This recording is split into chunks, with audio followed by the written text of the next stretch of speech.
তবে কি বাশার আল আসাদকে ক্ষমতাচ্যুত করে সিরিয়াকে ইসরায়েলের হাতে তুলে দিল বিদ্রোহীরা? দেশটিতে ইসরায়েলি তাণ্ডব শুরুর পর উঠেছে এমন প্রশ্ন, কোন আন্তর্জাতিক চাপ আর বাধা ছাড়াই 50 বছর আগের চুক্তি ভেঙে ইহুদি সেনারা প্রবেশ করেছে বাফার জোনে। ইরানের উপস্থিতি না থাকায় সিরিয়াতেও নেই প্রতিরোধের কেউ। দখলকৃত গোলান মালভূমির সাথে সীমান্তের কারণে কৌশলগতভাবে সিরিয়া বেশ গুরুত্বপূর্ণ। বেনিয়ামিন নেতানিয়াহুর কাছে বলা হচ্ছে, সিরিয়াকে নিয়ন্ত্রণে রাখতে পারলে মধ্যপ্রাচ্যে আরও সুসংহত হবে তেল আবিবের অবস্থান। গাড়ির এক্সপার্ট, চার্জ স্যাপ এবং মাইল্ড অন হ্যান্ডস টেকনোলজি সমৃদ্ধ পাওয়ারেক্স ক্রিস্টাল ওয়াশ আপনার লন্ড্রি এক্সপার্ট।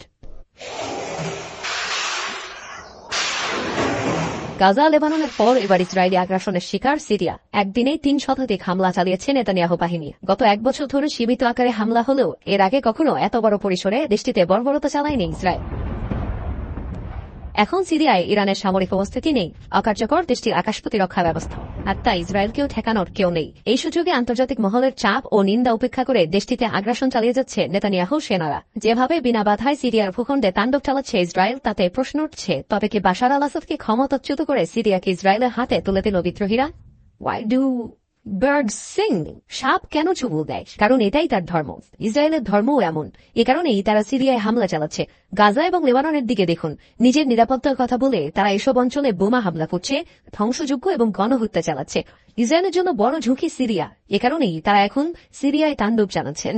মানুষ লোকের প্রেসিডেন্ট বাশার আল আসাদ ক্ষমতাচ্যুত হওয়ায় কৌশলগতভাবে বেশ সুবিধাই হয়েছে ইসরায়েলের। মধ্যপ্রাচ্যে তাদের সবচেয়ে বড় শত্রু ইরান রীতিমতো বিতাড়িত হয়েছে দেশটি থেকে। সিরিয়া ছিল ইরানের হিজবুল্লাহ সহ প্রক্সি গ্রুপগুলোকে অস্ত্র সরবরাহের অন্যতম রুট। এদিকে সিরিয়ার কাছ থেকে দখলকৃত গোলান মালভূমি ও মূল ভূখণ্ডের উত্তরাঞ্চলের নিরাপত্তার জন্য দেশটি কৌশলগতভাবে বেশ গুরুত্বপূর্ণ ইসরায়েলের কাছে। পাশাপাশি সিরিয়ার উপর তেল আবিবের প্রভাব থাকলে ইরানের কাছ থেকে অস্ত্র পাওয়া কঠিন হয়ে পড়বে হিজবুল্লাহর জন্য।